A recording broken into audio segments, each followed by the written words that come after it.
Hello friends, बहुत बहुत स्वागत है आपका हमारे टेरेस गार्डन में। आज हम बात करने वाले हैं बैगनवेलिया के बारे में, उसके बारे में कि कैसे लगाएं और केयर कैसे करें, कौन सी खाद डालें और कैसे हम प्रॉपर पूरी केयर करें जिससे सीज़न आने पे बहुत अच्छी फ्लावरिंग करें और ये प्लांट भी बहुत अच्छे ग्रो करें। देखने में इनका जो है स्ट्रक्चर बहुत अच्छा हो, जैसे बोनसाई टाइप में कैसे हम डेवलप करें। ये सब चीज़ें हैं कि अच्छा हर सीज़न में प्लांट लेने के लिए हमें इनमें छोटी छोटी चीज़ों का, किन बातों का ध्यान देना है, ये सब चीज़ें हमें हम आपके साथ शेयर करने जा रहे हैं। तो देखिए, जैसे इसमें अब फ्लावरिंग, बहुत अच्छी फ्लावरिंग शुरू हो गई है। देखिए कितनी प्यारी फ्लावरिंग शुरू हो गई है। तो हम इसको कौन कौन सी खाद देंगे, कैसे केयर करेंगे फ्लावरिंग आते समय, तो इन सब बातों का आपके साथ हम शेयर करने जा रहे हैं। तो आइए देखते हैं कि हम इन पौधों को कैसे केयर करते हैं। जैसे कि हमारा ये प्लांट आप देख रहे हैं कि ये अभी इस पर फ्लावरिंग नहीं स्टार्ट हुई, तो हमें इस पर कौन सी खाद देनी है। तो इस पर हमें खाद देने, आइए देखते हैं कि हमें इसका कैसे ख्याल रखना है, कौन सी खाद देनी है। जैसे कि सबसे पहले हम बात कर लेते हैं कि इस प्लांट को लगाते कैसे हैं, कैसे इसकी मिट्टी क्या होनी चाहिए, पानी, खाद पानी, सभी चीज़ों के बारे में। सबसे पहले इसकी मिट्टी को हम जो है 50% मिट्टी लेंगे और ये इसमें 20% हम जो है बिल्डिंग कंस्ट्रक्शन में जो मोरंग होती है उसका भी यूज़ करते हैं, क्योंकि ये पौधा जो है जैसे कि राजस्थान में सूखे एरिया का पौधा है, तो ये आराम से जो है रह लेता है। ऐसे कम पानी वाला पौधा होता है ये, इसमें कम पानी की ज़रूरत होती है और उसमें जो है थोड़ी सी खाद वगैरह आप कोई भी कंपोस्ट यूज़ कर सकते हैं। तो इस तरह से आप इसकी मिट्टी तैयार करें, 50% मिट्टी, फिर थोड़ी सी मोरंग का यूज कर सकते हैं, खाद डाल सकते हैं। तो इस तरह से इसकी मिट्टी तैयार करके हम गमला तैयार कर लेते हैं। फिर अगर आप मार्केट से नया पौधा लाएँ तो उसको फिर उसमें प्लेस कर देते हैं। फिर उसके बाद हम जो है इसमें पानी अच्छे से डालना शुरू करते हैं, क्योंकि स्टार्टिंग में इसको जो है लगने में थोड़ा सा पानी की ज़रूरत होती है, लेकिन फिर बाद में ये बहुत कम पानी वाला पौधा है, बहुत ज़्यादा पानी नहीं चाहता है, ये तब भी अच्छे से सर्वाइव करता है। तो ये तो बात हो गई पानी की कि कम पानी वाला ये पौधा हमें कम ही डालना है। और उसके बाद में हमें इसमें कौन कौन सी खाद डालनी है, जैसे कि हम इसमें जो है 1 महीने में एक बार जो है वो डीएपी डाल सकते हैं। 1 महीने में एक बार डीएपी डाल सकते हैं। फिर 8-10 दिन में जो है थोड़ा थोड़ा सा इसमें वर्मी कंपोस्ट डालते रहते हैं, उससे हमारा पौधा काफ़ी हेल्दी रहता है। और समय समय पे हम इसकी जो है इसकी मिट्टी की थोड़ा सा मिट्टी को ऐसे सॉफ्ट करते रहते हैं, जिससे इसके अंदर मिट्टी सूखती रहे और जर्म फ्री रहे, कि जिससे धूप बिल आराम से लगती रहे, तो इसकी मिट्टी सूखती रहे, काई फंगस ना लगे। तो इसकी मिट्टी को भी हमें अच्छे से इसको समय समय पे 8-10 दिन पे इसकी जो है खुदाई, मतलब आराम से इसको जो है इस तरह से खोद करके सूखने के लिए छोड़ना होता है। और कम पानी का पौधा है तो पानी का भी खास ध्यान रखना होता है कि कम ही दें, हमें बहुत पानी भर भर के नहीं देना है। अब बात आती है इस पौधे को जो है किस तरह से हम मेंटेन करें। जैसे कि ये पौधा है तो इसको जो है हम समय समय पे इसकी कटिंग करते रहते हैं, तो इस पौधे का शेप मेंटेन रहता है और फ्लावरिंग भी बहुत ज़्यादा अच्छी आती है, क्योंकि वही पुरानी डालों पे फिर से फूल नहीं आते हैं। तो जब हम इसकी कटिंग करेंगे, जैसे हम इतनी दूर से कटिंग करेंगे, तो यहाँ पे नई नई ब्रांचेस जो निकलती है उन्हीं में बहुत सारे ढेर सारे फूल आते हैं, पुरानी डालों में फूल नहीं आते हैं। तो इस बात का हमें ध्यान रखना पड़ेगा। सीज़न ख़त्म होते ही इसमें जो है कटिंग भी करनी है, अच्छे फ्लावर लेने के लिए इसमें कटिंग करनी पड़ती है। तो इस तरह से हम इनकी ब्रांचेस को ऐसे हाफ हाफ काट देंगे कटर से, बहुत केयरफुली, क्योंकि ये बहुत ज़्यादा कांटे वाला पौधा होता है, तो बहुत केयरफुली कटर से हम इसकी कटिंग कर देंगे हाफ हाफ। तो जो नई डालें आएंगी उन पे फूल आएंगे बहुत अच्छे। तो इस बात का भी हमें ध्यान देना है कि हाँ, कटिंग ज़रूरी है, सबसे ज़रूरी चीज़ है कटिंग।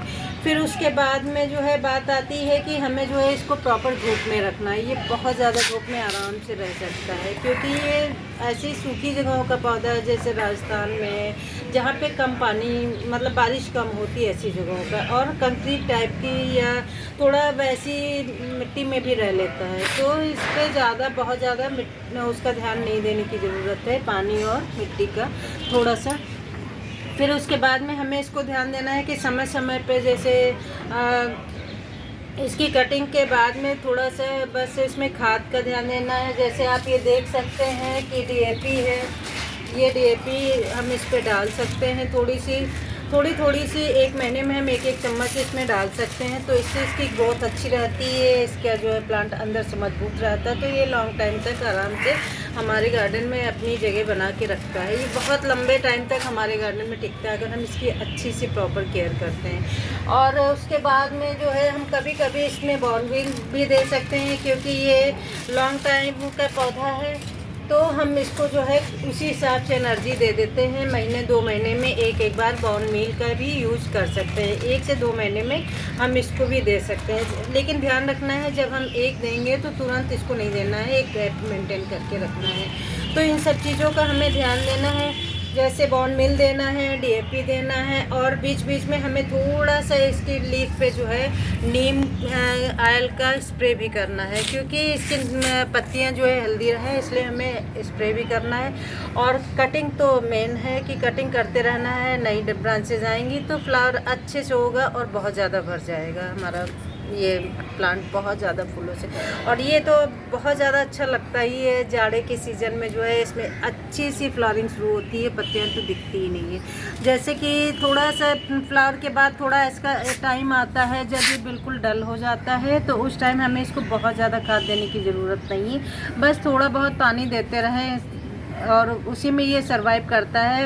एकदम जैसे बहुत मुरझाया सा रहने लगता है ये पौधा, लेकिन जैसे इसका फ्लावरिंग का टाइम आता है इधर नवंबर दिसंबर से, ये इसमें जो है एक अच्छी सी जो है मतलब एनर्जी आ जाती है, इसकी लीफ बहुत अच्छी हो जाती है, क्योंकि फूल आने का टाइम हो जाता है। ये दिसंबर मतलब अभी नवंबर से जो है जनवरी फरवरी तक बहुत अच्छा ये प्लांट रहेगा, बहुत अच्छी फ्लावरिंग होगी।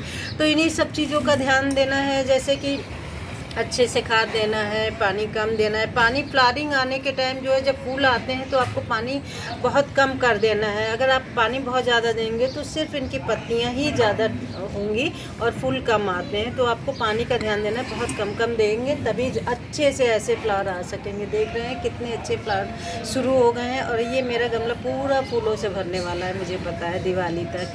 तो इस तरह से जो है हम अपने गार्डन से भी ये पौधा ला के लगा सकते हैं, और ये सालों साल चलने वाला पौधा है। आप इसकी प्रॉपर केयर करें तो ये आपके गार्डन में 10 से 15-20 साल तक चल सकता है, ले इसकी प्रॉपर कटिंग करते रहें। और इसको जो है हम एक कटिंग के द्वारा भी लगा सकते हैं। तो आपके घर में अगर एक ये पौधा है तो उससे आप कई पौधे तैयार कर सकते हैं। तो हम शेयर करना चाहेंगे कि आप कटिंग के द्वारा भी कैसे पौधे तैयार करें घर पे।